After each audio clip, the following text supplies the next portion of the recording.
Hi guys!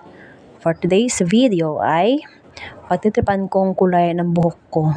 Dahil boring ako at may stock naman ako ng pangkulay ng buhok, ayan, in-apply ko na siya sa buhok ko. Kung totoo sa'yo, ako lang talaga nagkukulay ng buhok ko simula pa noon.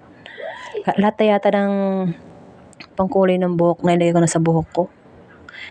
Pati paggugupit ng buhok ko, ako lang din. Kulang na lang sa akin talaga magtayo ng sariling parlor. O, 'di ba?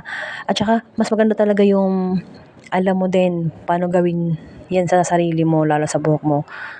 At 'di ba, laking tipid tsaka nasa bahay ka lang. Nasa sa'yo yung oras, 'di ba? Hawak mo yung oras mo.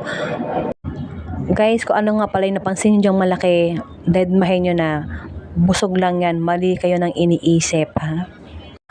Pero mahirap din talaga yung sariling sikap ka, eh. 'Yan, kagaya yang ginagawa ko ngayon, oh, hindi ko ta's yung salamin ko pa ang liit.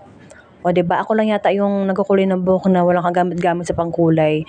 'Yan, sariling sikap, sariling paraan, kahit anong makita na puwedeng lagyan ng pangkulay, go na. Pero minsan naman tinatapon ko na yung pinagamitan ko. Minsan naman 'pag trip ko pa magkulay ulit sa susunod, hinuhugasan ko tapos siyempre tinatabi ko. Nakita niyo ba yung washing machine na 'yan? Dapat talaga maglalaba ako, eh. Kaso tinatamad akong maglaba kahit ang dami kong labahin. Unahin ko muna yung pagkukulay ko ng buhok, matutuwa pa ako sa sarili ko.